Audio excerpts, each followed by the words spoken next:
Right now, there are a lot of interesting things happening globally. I know sometime in between November of this year and March of next year, something crazy is going to happen. And no matter what happens, the government did it, not the DPRK. That being said, now I already talked about China and what they're doing in Africa. Nobody's saying this is altruism. Nobody's saying that they're best buddies forever. Nobody's saying China's a saint. It's not. What I am saying is China did more for Africa in 20 years, and it's obvious, than the Europeans have ever done. Because let's keep it real here.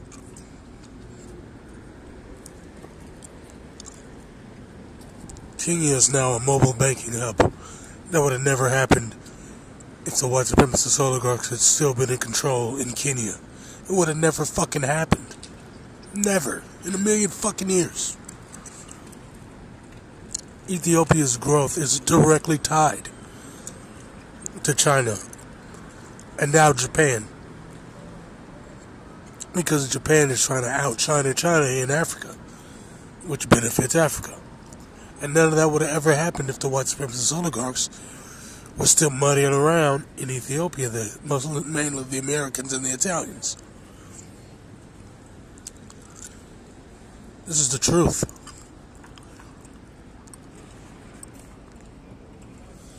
Now I know someone will claim this is all hate speech because it's bad-mouthing the white man. But it's not. Angola would have never gotten as much economic headway as it's gotten in the past, 10 years. If it wasn't for the fact that fucking moron, George dumbass Bush, did the one good thing he'd ever done in his entire fucking life, which was relieve all the debt of Angola via the crushing bullshit interest rates of the World Trade Organization and the IMF. Once they did that, they allowed them to spend the money to build the country's infrastructure, petrol sector,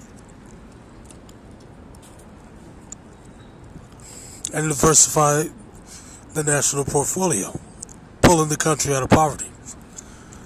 None of that would have happened if they were still under the yoke of the white supremacist oligarchs. None of that shit would have happened. None of it. None of that shit. Right now, they're benefiting from that. And yeah, there's still problems. There are always going to be problems in developing nations. And like I talked about, the white supremacist military stationed mostly in the United States and the NATO countries. And in black people, when I talk about the white supremacist oligarchy and the white supremacist empire, every Western nation is a part of the white supremacist empire. You gotta look at these people as one big white person. That's how you have to look at this shit. You can't look at it any other way. You can't do it. It's not, and that's how they look at us, by the way. But I guess that's hate speech. That's hate speech, guys. Come on, Martin Luther King. A fucking dream, fools. Look. While you're busy running from yourselves, chasing the favor of the people that curse your existence, kill you in cold blood, sabotage your business enterprises, and spread harmful propaganda to justify physically harming you, you realize it's a losing battle. You can't cuck your way into these people's world. You're either going to get bred out or harmed physically. That's it. Now, a lot of black people try to distance themselves from Africa because a couple of nuke Africans that are brought over here to benefit the white supremacist oligarchs said some mean, nasty things about them. Well, let's cut the crap jacket dandies. African Americans have been harming African Americans for years. And I'm not talking about black crime. I'm talking about race traitors, like W.E.B. Du Bois. We all saw how that nuking turned out for him, didn't we? He ended up broke in Ghana. Okay. Robert Moton. He was an African American sellout. That scumbag Herbert Hoover. I'm going to do a video about him pretty soon, which means probably in 10 years. That guy had black people as slave labor during the Mississippi flood. These are facts. It's not hate speech. It's facts. You can look it up. You can look this shit up. I was a sellout, and he was in charge of the Tuskegee Institute during the syphilis torture experiments. And they did infect black people with syphilis. So let's cut the crap and watch them die. Let's cut the crap. So yeah, and there's other examples. African Americans telling on people during slave raids, and other shit. And it's not to demonize the AAs as a whole. The purpose is to let you know that regardless of origin, niggity jiggities, beyond some nuclear reactor shit, a lot of niggas be nuking it up. That's just how it be. It's unfortunate, but that's how it is.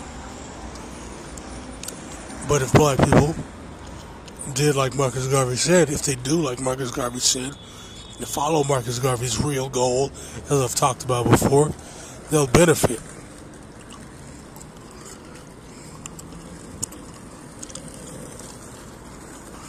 They'll benefit more than they suffer.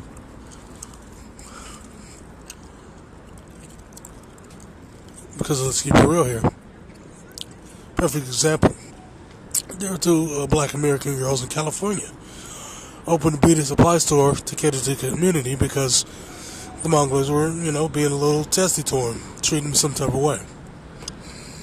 And so what happened is, the only distribution that they can get was from Koreans. And we know in California how Koreans, for the most part, feel about blacks. It is what it is. And so ultimately it led to their business going down because they couldn't get supplies to meet the demand. And the Koreans admitted this. And like Marcus Garvey said, when you leave your economic fate at the mercy of monsters, you're done dizzle. That's why I keep talking about this whole racial harmony bullshit. You're leaving your fate to the mercy of monsters.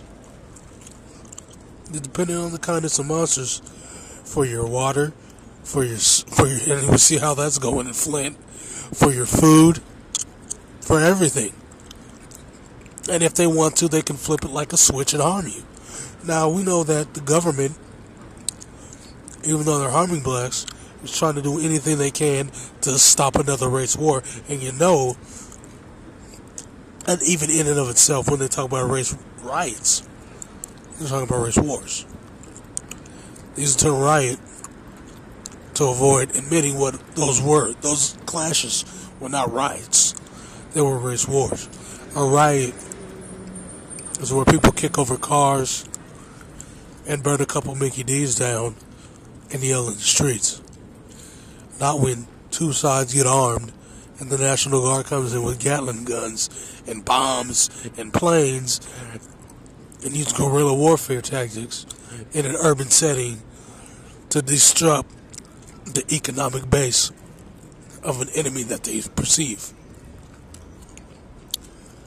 Or tactically waiting on returning black troops from World War I and killing them off because they're afraid of organized reprisal.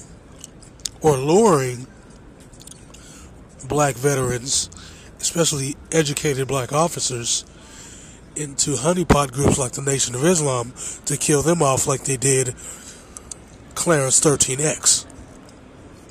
Because remember, like I always say, the Nation of Islam is an FBI front organization. It is a honeypot group. And if you get too real, they'll take your ass right out the mix. I ain't lying about none of this shit. Now, like I said, what's going on in Africa? What's going on in Africa?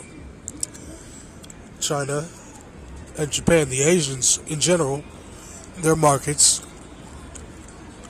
need to meet certain demands, and in exchange, they're allowing Africans into their markets. So it's becoming symbiotic. So they don't have to deal with the white supremacist oligarchs, because we see what Trump's doing. He's just trying to. He's got a strategy. I talked about this before. The $500 million bank strategy that Trump used. Trump got into debt with a bank. He wanted to get leverage. If he just had the loan and he started paying it down while doing business, the bank would have the upper hand. So what he did was he purposely defaulted on the loan. He's not dumb. He purposely defaulted on the loan. I've talked about this. And it went from him being at the mercy of the bank to him and the bank being partners.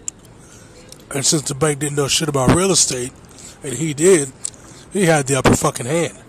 And he got exactly what he wanted, to pull him out of debt and pay him off, making him way richer than he'd ever been,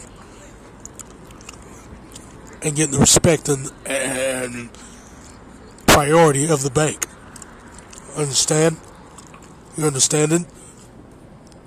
And hopefully this doesn't come off as hate speech. See,